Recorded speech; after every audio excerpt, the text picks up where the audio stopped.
بسم الله الرحمن الرحيم نحمده ونصلي ونسلم على رسوله الكريم أما بعد أعوذ بالله من الشيطان الرجيم بسم الله الرحمن الرحيم وجاهدوا في الله حق جهاده صدق الله العظيم وصدق رسوله النبي الكريم الأمين قال الله تبارك وتعالى في شأن حبيبه إن الله وملائكته يصلون على النبي يا أيها الذين آمنوا صلوا عليه وسلموا تسليما الصلاة والسلام عليك يا سيدي يا رسول الله وعلى آلك وأصحابك يا سيدي يا حبيب الله الصلاة والسلام عليك يا سيدي يا رسول الله وعلى آلك وأصحابك يا سيدي يا رحمة للعالمين السلام علیکم ورحمۃ اللہ وبرکاتہ۔ ذیلی کریم قدر، آج کا ہمارا موضوع گفتگو جیسا کہ میں نے عرض کیا تھا، اسلام کا فلسفہ جہاد۔ جہاد کا اسلامی فلسفہ کیا ہے، اسلام کا تصور جہاد کیا ہے، اور اس جہاد کا فائدہ کیا ہے اور مقصد کیا ہے۔ اللہ رب العزت کی بارگاہ میں یہ دعا کرتے ہوئے کہ اللہ تعالی ہمیں کما حقہ بیان کرنے کی توفیق عطا فرمائے، حق اور سچ کہنے کی توفیق عطا فرمائے، حق اور سچ سن کر اس پر ہمیں عمل کرنے کی توفیق عطا فرمائے۔ آج کی جو آیت کریمہ کا حصہ تلاوت کرنے کے شرف حاصل کیا، یہ سورۃ الحج ہے اور آیت نمبر 78 ہے۔ اس میں اللہ رب العزت نے ارشاد فرمایا وجاہدوا فی اللہ حق جہادی، اور اللہ کی راہ میں جہاد کرو جیسا کہ جہاد کرنے کا حق ہے۔ اس سے قبل جو ہم نے گفتگو کی تھی آپ نے سماعت فرمایا، وہ ہے سورۃ البقرہ کی آیات مبارکہ بھی تھیں، سورۃ توبہ کی آیات مبارکہ بھی ہم نے پیش کی تھی، اور دیگر آیات مبارکہ اور احادیث مبارکہ کی روشنی میں گفتگو آپ سماعت فرما چکے، جس میں اللہ رب العزت نے ارشاد فرمایا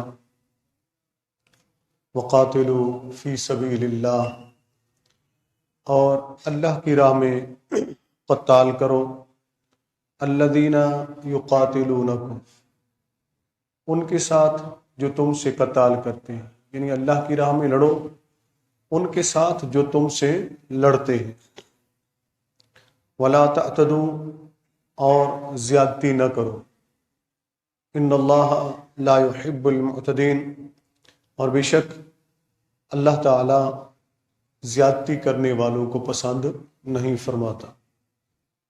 اس پر بھی آپ نے سماعت فرمایا، اور پھر ایک اور مقام پر اللہ رب العزت نے ارشاد فرمایا ہے جو مسلمانوں کو جہاد کا حکم دیا گیا اور اذن جہاد عطا ہوا مسلمانوں کو، تو اس کی بھی وجوہات میں نے عرض کی تھی کہ اس کی وجہ کیا تھی کہ کس وجہ سے مسلمانوں کو جہاد کی اجازت دی گئی۔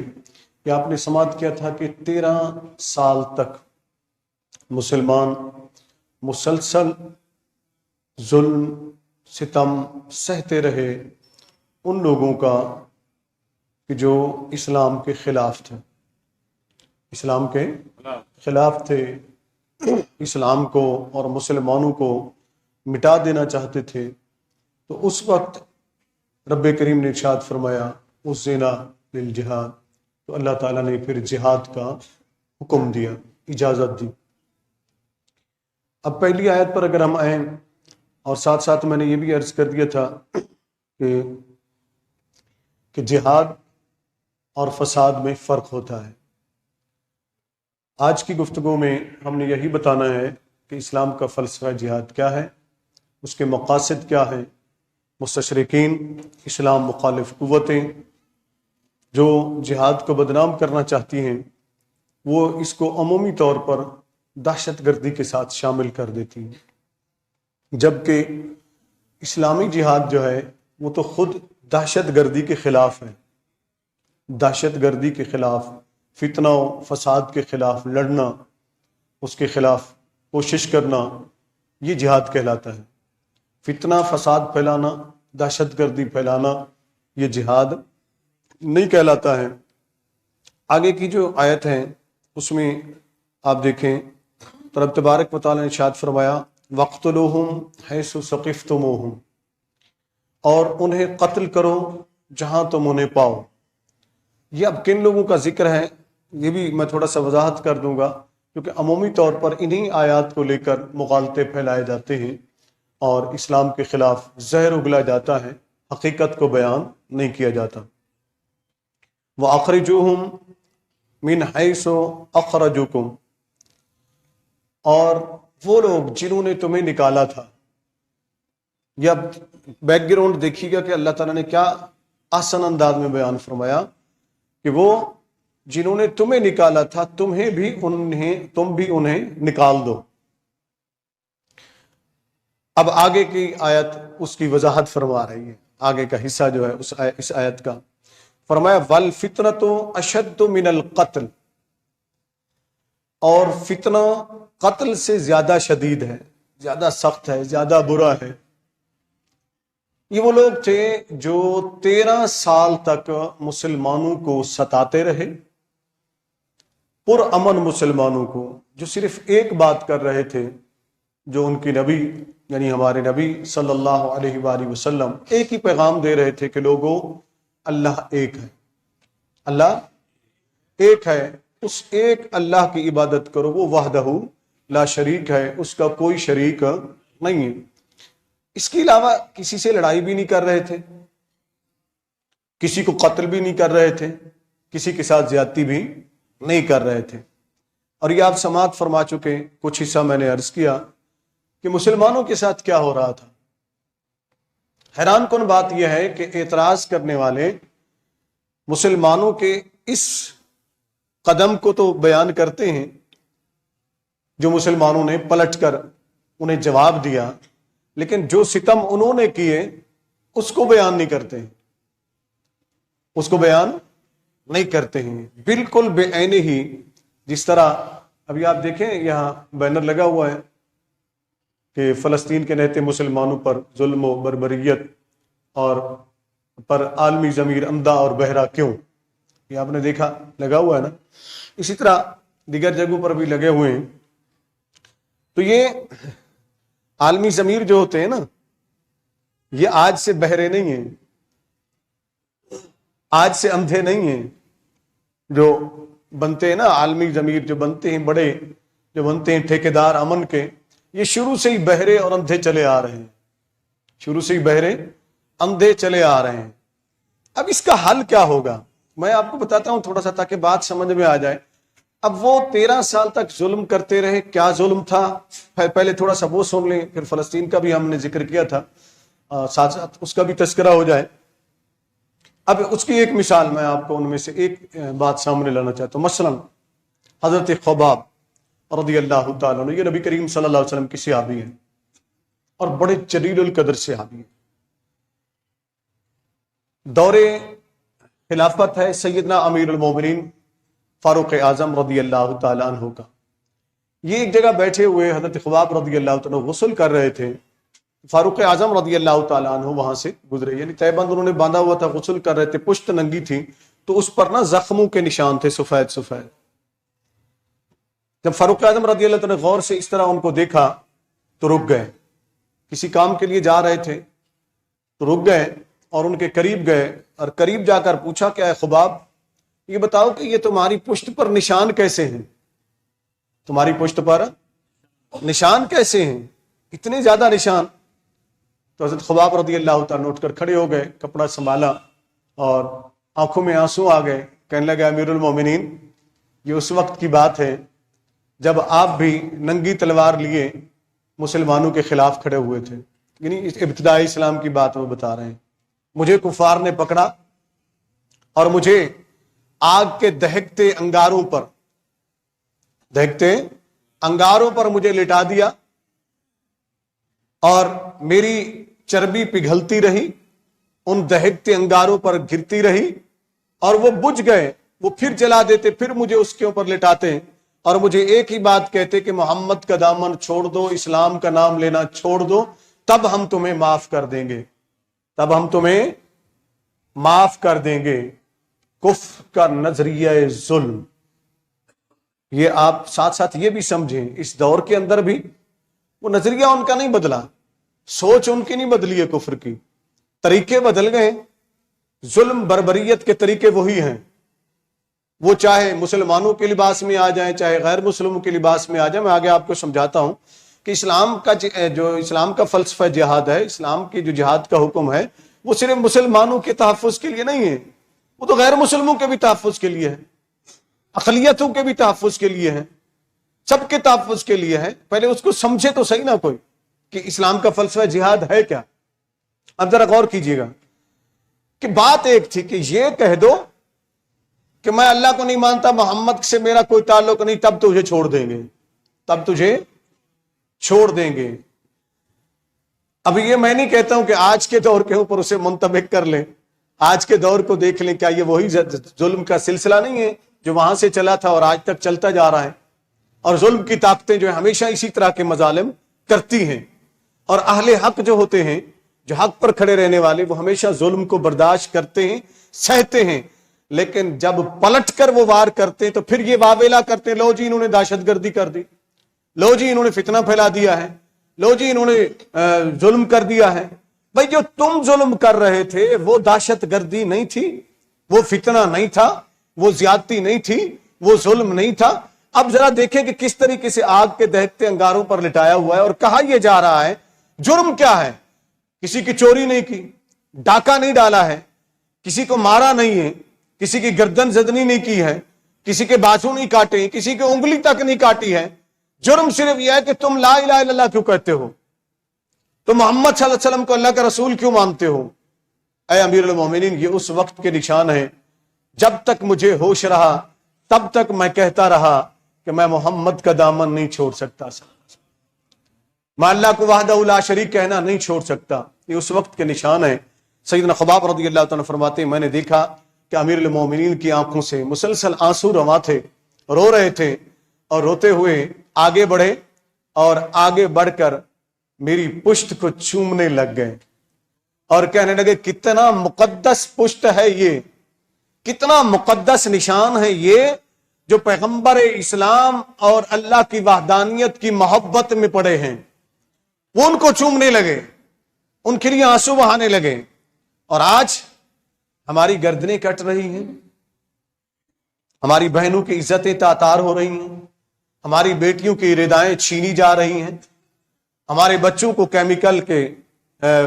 کیمیکل سے بھونا جا رہا ہے، ہمارے بچے، ہمارے زخمی، ہماری بیٹیاں، ہمارے بھائی فلسطین کے ہسپتالوں میں جہاں ہوتے ہیں تو وہاں بمبارمنٹ کر دی جاتی ہے۔ دنیا کا سب سے بڑا دہشت گرد امریکہ یہ کہتا ہے کہ یہ جی اسرائیل کو حق ہے۔ اگر اسرائیل کو حق ہے تو دنیا بھر کے مسلمانوں کو یہ حق نہیں ہے کہ وہ اپنے مسلمانوں کا دفاع کریں، وہ ان کا ساتھ دیں؟ اگر مسلمان اٹھ کھڑے ہو تو تم کہتے ہو یہ دہشت گردی ہے، اور تم دنیا کو نیست و نابود کر دو تو تم کہتے ہو ہم امن کے علمبردار ہیں۔ یہ کون سا انصاف ہے؟ یہ وہ ظلم تھا جس ظلم کو 13 مہینے تک پیغمبر اسلام نے برداشت کیا صلی اللہ علیہ وسلم، اور آپ کے ساتھیوں نے برداشت کیا۔ برداشت کرنے کے بعد پھر رب کریم نے مسلمانوں کو اجازت دی، پھر مسلمانوں کو اجازت دی۔ پھر ظلم کی انتہا یہ بھی تو دیکھیں نا، کیسا کیسا ظلم کیا گیا۔ یہ مستشرقین کو کیوں نہیں نظر آتا جو کہتے ہیں کہ پیغمبر مسلمانوں کے جو نبی ہیں وہ تو لوگوں کو مارنے کا حکم دیتے تھے، لوگوں کو تو قتل کرنے کا حکم دیتے تھے، لوگوں سے لڑنے کا حکم دیتے تھے۔ یہ ایک بدنام کرنے کا طریقہ۔ وہ نبی جو رحمت للعالمین ہے، کون؟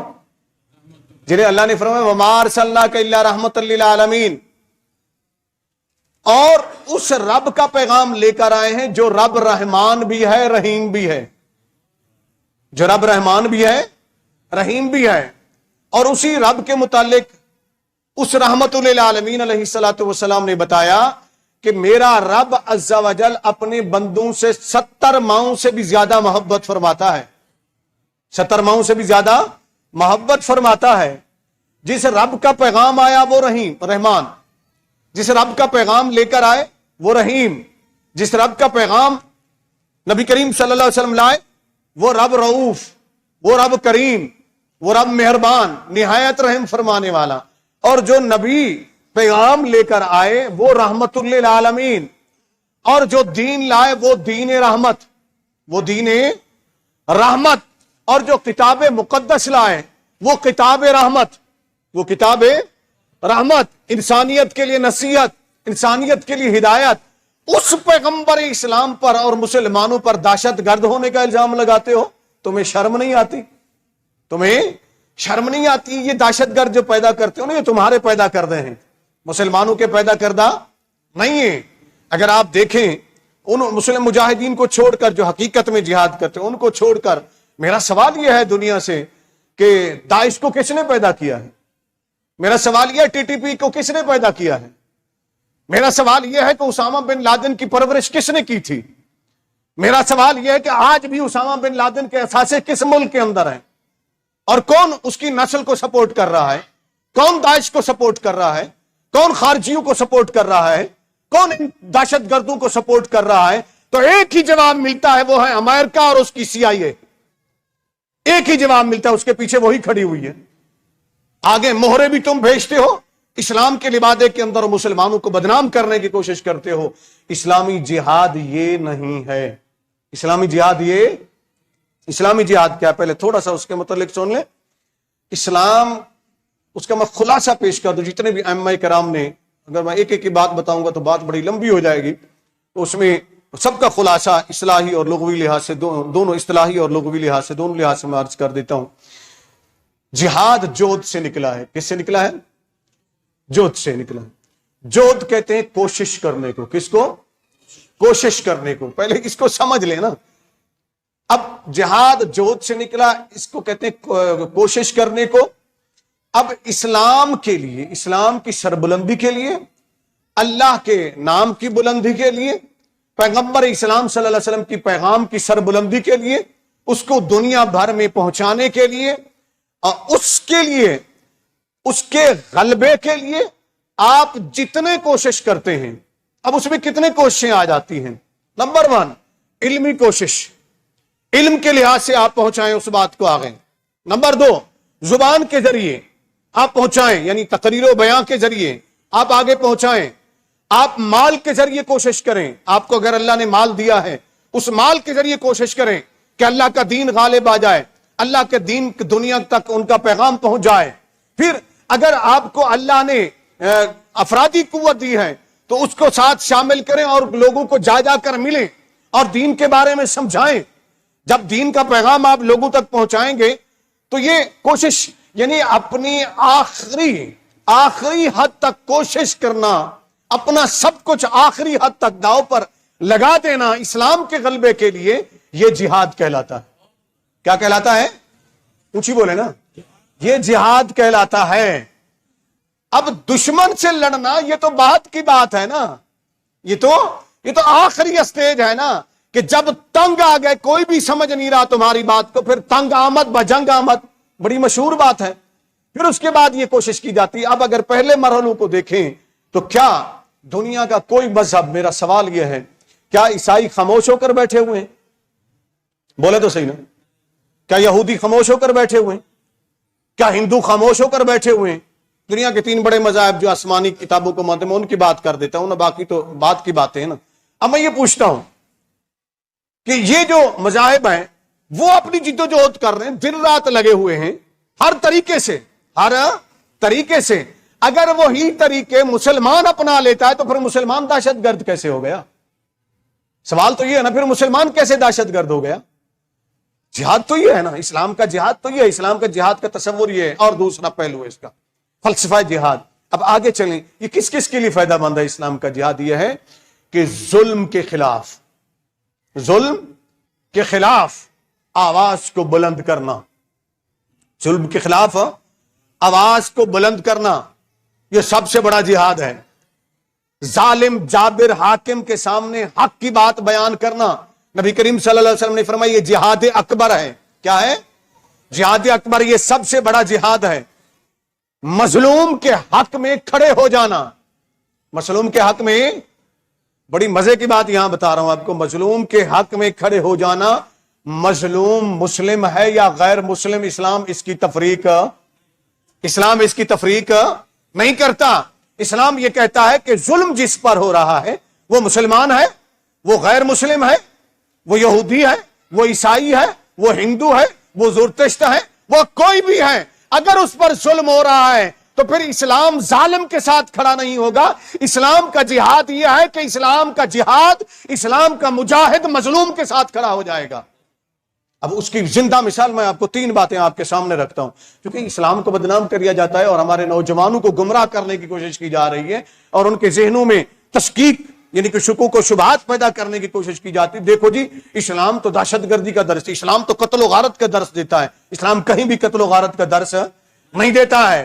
اسلام صرف اس وقت تلوار اٹھانے کی بات کرتا ہے، اس وقت ہتھیار اٹھانے کی بات کرتا ہے جب کوئی تمہارے سارے راستے بند کر دے اور تمہاری ہر کوشش ناکام ہو جائے، تو پھر رب فرماتا ہے اب چپ مت بیٹھو، اب چپ مت بیٹھو، اب کیا کرو؟ وہ فرماتا ہے کہ وقاتلوا فی سبیل اللہ، فرمایا اب چپ رہنا گوارا نہیں ہے، اب اٹھ کھڑے ہو، مارو انہیں جنہوں نے تمہیں مارا تھا، نکالو انہیں ان کے گھروں سے جنہوں نے تمہیں تمہارے گھروں سے نکالا تھا۔ اگر یہ حکم رب دیتا ہے تو یہ دہشت گردی ہے، یہ ظلم ہے۔ تم ظلم کرتے رہو، تم مسلمانوں کے ملکوں کو نیست و نابود کرتے رہو، تم مسلمانوں کے بچوں کو ملیا میٹ کرتے رہو، مسلمانوں کی نسل کشی کرتے رہو، مسلمانوں کی عورتوں کی عزتوں کو تاتار کرتے رہو، مسلمانوں پر ظلم و بربریت کرتے رہو۔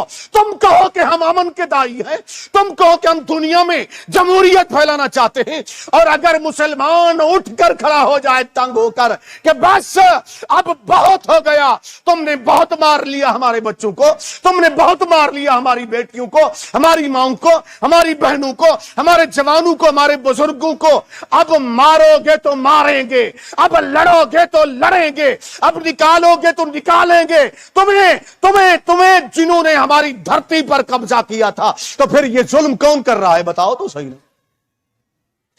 اسلام تو عدل کا پیغام دیتا ہے نا، کیوں مسلمانوں پر ظلم کرتے ہو؟ پھر کہتے ہو کہ مسلمان دہشت گرد ہیں۔ استغفر اللہ، مسلمان کبھی بھی دہشت گرد نہیں رہا ہے۔ اب ذرا میں 3 مثالیں آپ کو دینا چاہتا ہوں، وہ حقوق جو اسلام کا جہاد ہے، جو پروپیگنڈا کیا جاتا ہے مسلمانوں کے خلاف اور پیغمبر اسلام صلی اللہ علیہ وآلہ وسلم کے خلاف۔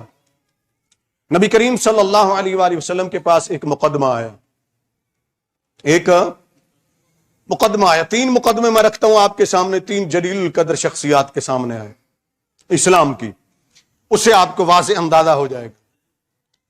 مقدمہ یہ آیا کہ ایک شخص نے، مسلمان نے، یعنی صحابی تھے، وہ یقینی بات ہے نبی کریم صلی اللہ علیہ وسلم کے ظاہری حیات میں تھے تو وہ صحابی تھے، ایک ذمی کو، ذمی اس کافر کو کہتے ہیں جو مسلمانوں کے زیر کنٹرول ہو اور وہ ٹیکس دیتا ہو، یعنی جزیہ دیتا ہو یا ٹیکس دیتا ہو۔ جیسے پاکستان کے اندر مسلمان رہتے تو اسلامی سلطنت، اگرچہ اسلامی قانون نہیں ہے لیکن اسلامی جمہوریہ پاکستان ہے، تو اس کو ذمی کہا جاتا ہے جو مسلمانوں کی ذمہ داری میں ہو، مسلمانوں کے تحفظ میں ہو۔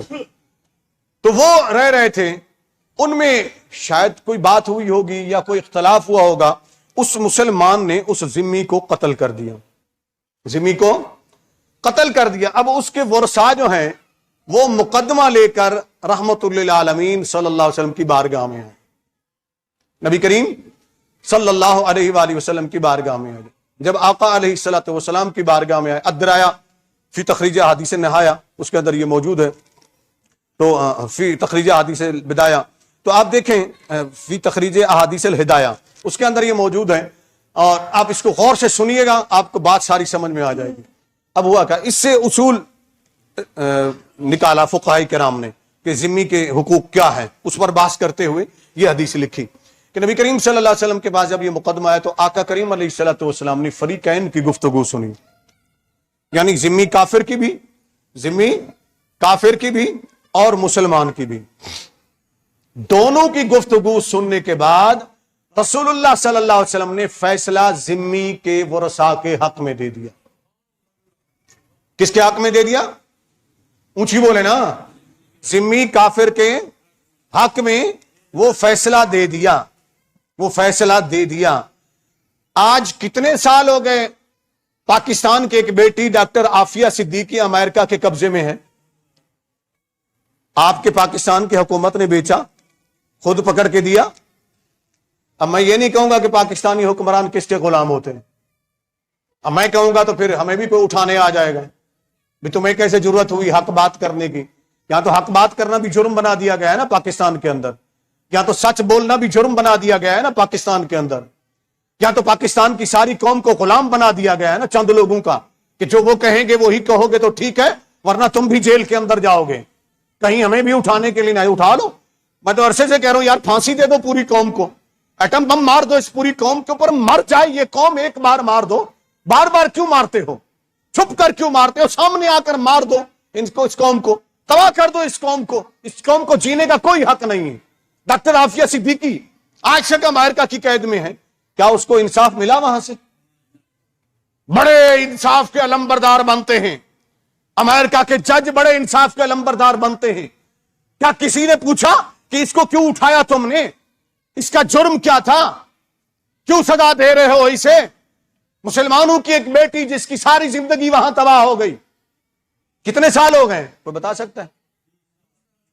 اونچی بولے نا، میں آپ کی زبانی سننا چاہتا ہوں تاکہ ہماری قوم کو یاد رہے، ہمارے بچوں کو یاد رہے۔ 20 سال سے اوپر کا عرصہ ہو گیا، کیوں کوئی اس کو انصاف نہیں دے رہا؟ پھر کہتے ہو کہ اسلام انصاف نہیں کرتا ہے، پھر کہتے ہو کہ اسلام دہشت گرد ہے۔ ارے سب سے بڑے دہشت گرد تو تم ہو کہ جو تم ایک عورت سے بھی ڈرتے ہو، اسے بھی انصاف نہیں دیتے ہو، اسے بھی رہائی نہیں دیتے ہو۔ یہاں دیکھو مسلمانوں کے نبی صلی اللہ علیہ وسلم فوراً فیصلہ فرماتے ہیں نہیں، قصور اس مسلمان کے ذمے لگ گیا، قصور اس کا ہے، اس نے اس ذمی کو کیوں قتل کیا؟ آپ اس مسلمان کو ان کفار کے حوالے کر دیتے ہیں، ذمیوں کے، ذمی وہ جو قتل ہوا تھا اس کے ورثاء کے حوالے کر دیتے ہیں، اور وہ اسے نبی کریم صلی اللہ علیہ وسلم کے سامنے قتل کر دیتے ہیں۔ آقا علیہ الصلوۃ والسلام فرماتے ہیں کہ ذمی ہمارے ذمے ہیں، ان کے حق کا تحفظ کرنا ہماری ذمہ داری ہے۔ جیسے ہمارا خون ہے ویسے ان کا خون ہے، جیسے ہماری عزت ہے ویسے ان کی عزت ہے، جیسے ہم اپنوں کا تحفظ کریں گے ویسے ان کا بھی تحفظ کریں گے۔ یہ ہے اسلام کا شاندار چہرہ، کیوں نہیں دکھایا جاتا اسے؟ اسلام کی بہتری کو تم چھپا لیتے ہو، اور جہاں اسلام کو مجبور کر دیا جاتا ہے کہ وہ انتہائی قدم اٹھائے، اس کو تم سامنے لے لیتے ہو۔ اگلی بات سنو، اسی چیز کو آگے کیسے بڑھایا نبی کریم صلی اللہ علیہ وآلہ وسلم کے غلاموں نے؟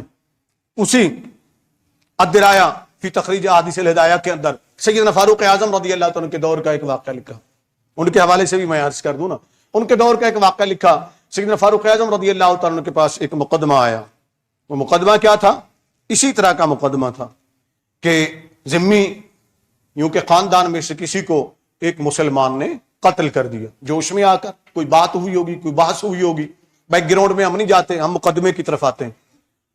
وہ مقدمہ لے کر سیدنا فاروق اعظم رضی اللہ تعالیٰ عنہ کے پاس آئے، ایسے جلیل القدر صحابی فاروق اعظم رضی اللہ تعالیٰ عنہ جب ان کے پاس آئے تو وہاں آ کر مقدمے کا فیصلہ سیدنا فاروق اعظم رضی اللہ تعالیٰ نے جب سنا تو آپ نے ذمی کے حق میں فیصلہ دے دیا، مسلمان کے بارے میں حکم دیا کہ اس کو اس کے بدلے میں قتل کر دیا جائے۔ تیسرے نمبر پر میں فاروق اعظم کا ایک واقعہ اور بھی آپ کے سامنے رکھتا ہوں تاکہ بات سمجھ میں آ جائے۔ ہماری نوجوان نسل کو پڑھایا نہیں جاتا نا، بتایا نہیں جاتا ہمیں، ہم کسی کو جواب نہیں دے پاتے، ہمارے اوپر دہشت گرد کا الزام لگا دیا جاتا ہے، مسلمانوں کو اور اسلام کو دہشت گرد بنا دیا جاتا ہے۔ نہیں، اسلام کا جہاد سب کے لیے ہے، سب کے حقوق کے تحفظ کے لیے ہے۔ اگلی بات سنیے، سیدنا علی المرتضی امیر المومنین، خلیفۃ الرسول، داماد رسول، اسد اللہ الغالب، امام المشارق والمغارب، وہ حیدر کرار رضی اللہ تعالیٰ عنہ جو باب مدینۃ العلم ہیں، ان کے پاس ایک مقدمہ آیا، اسی طرح کا مقدمہ۔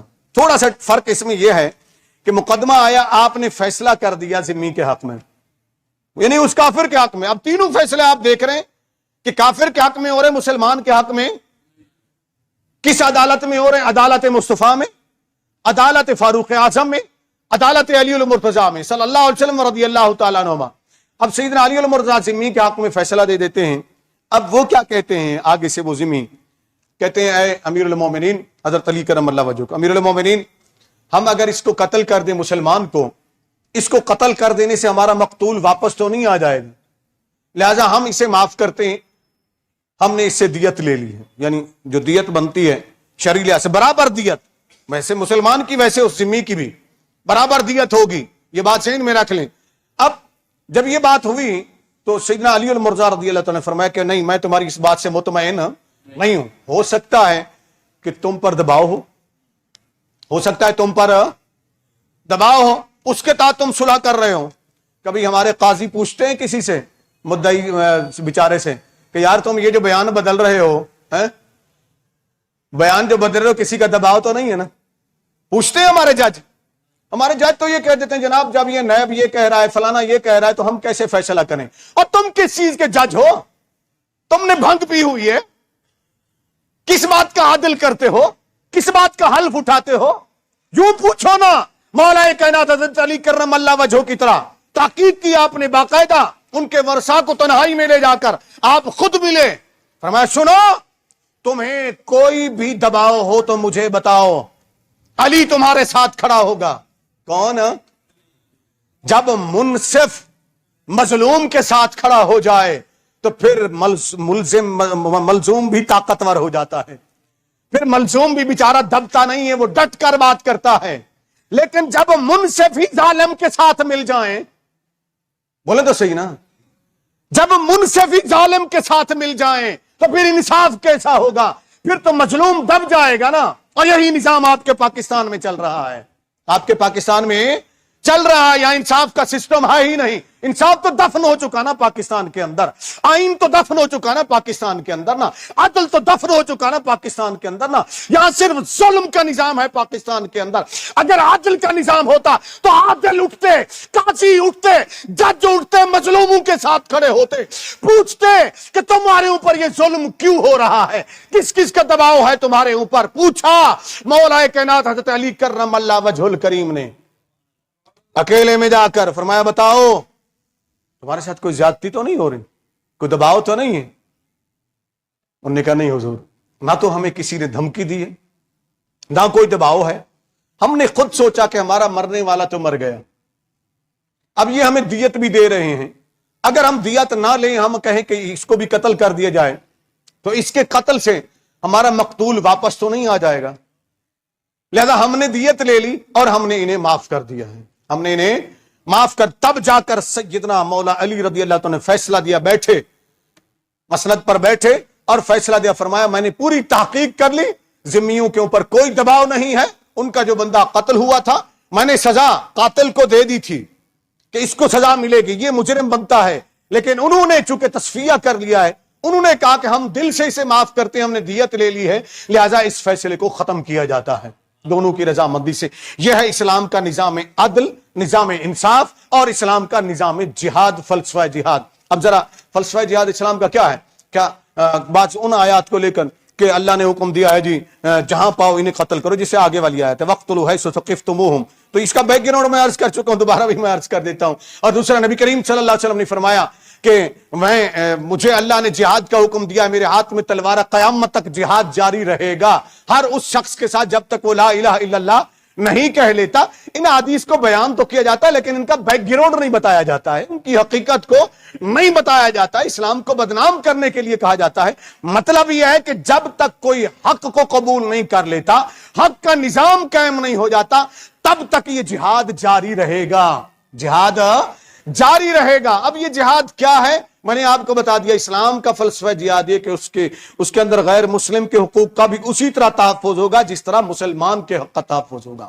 اب میں آپ کو بتاتا ہوں، امیر المومنین سیدنا فاروق اعظم رضی اللہ تعالیٰ عنہ، قبلہ اول کی بات ہو رہی ہے، آج اس پر ظلم ہو رہا ہے، ستم ہو رہا ہے وہاں کے مسلمانوں پر، مسلم حکمران خاموش ہیں۔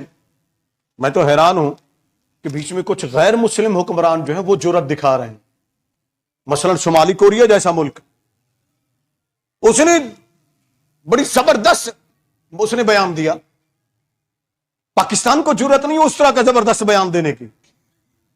امریکہ تو یہ کہتا ہے اسرائیل کو حق ہے جی اپنے دفاع کا، اسرائیل کو حق ہے یا فلسطینیوں کو حق ہے؟ ظلم کون کر رہا ہے؟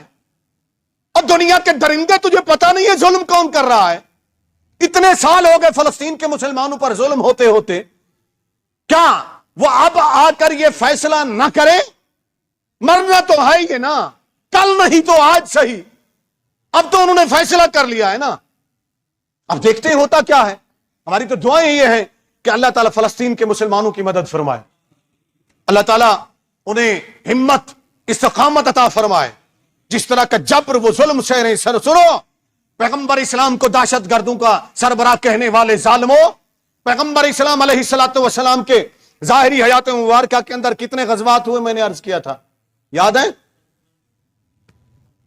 27 غزوات ہوئے، باقی سرایا ہیں۔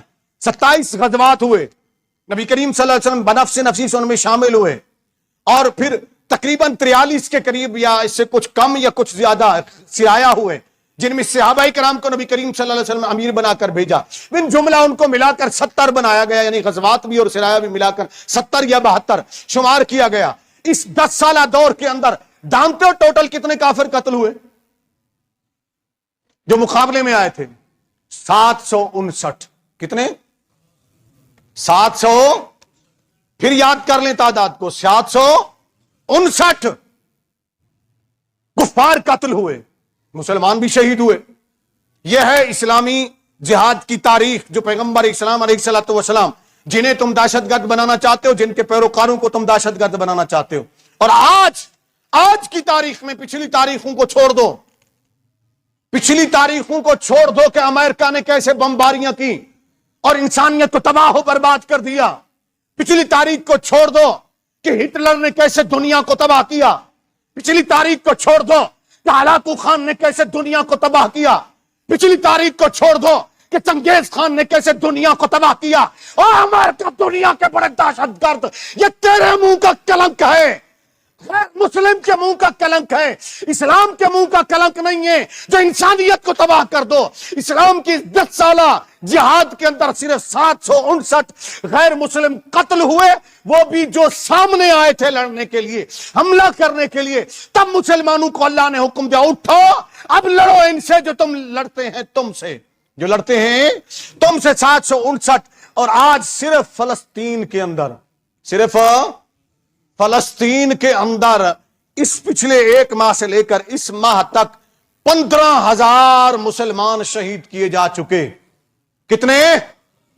اونچی بولے نا باہر والے بھی، 15,000 مسلمان، اس میں سے 5,500 سے 6,000 نہتے ننھے بچے ہیں۔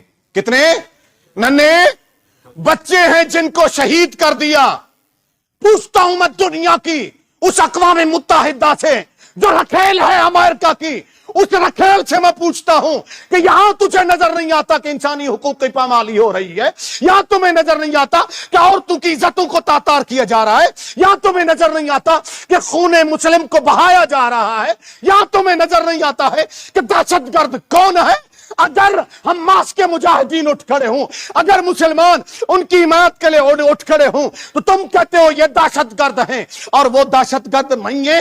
دوسری طرف فلسطین کے مسلمان جب اسرائیلی یہودیوں کو پکڑتے ہیں تو انہیں سیف جگہ پر جا کر بٹھاتے ہیں، انہیں قہوے بھی پلاتے ہیں، انہیں چائے بھی پلاتے ہیں، انہیں لباس بھی دیتے ہیں، انہیں کپڑا بھی دیتے ہیں، ان کے زخموں کا علاج بھی کرتے ہیں۔ یہ ہے اسلامی جہاد اور دنیا کے دہشت گردوں کے فسطرہ و فساد میں فرق۔ اس فرق کو جانیے، اس فرق کو دنیا کو بتائیے کہ مسلمان دہشت گرد نہیں ہے۔ مسلمان اگر جہاد کرتا ہے تو وہ ظلم کے خلاف کرتا ہے، وہ ظالم کے خلاف کرتا ہے، وہ لوگوں کو حقوق دلانے کے لیے کرتا ہے، لوگوں کی عزتوں کے تحفظ کے لیے کرتا ہے۔ اسی لیے رب نے فرمایا کہ وقاتلوا فی سبیل اللہ۔ اب آخر میں کیونکہ 2 منٹ صرف رہ گئے، میں فاروق اعظم کی بات عرض کر کے بات کو ختم کرتا ہوں، پھر اگلی بات انشاءاللہ اندر جمعۃ المبارک۔ سیدنا فاروق اعظم رضی اللہ تعالی، بیت المقدس فتح ہوتا ہے، بیت المقدس فتح ہوتا ہے، فاروق اعظم رضی اللہ تعالیٰ عنہ وہاں تشریف لے جاتے ہیں دیکھنے کے لیے، فاتحانہ انداز میں جاتے۔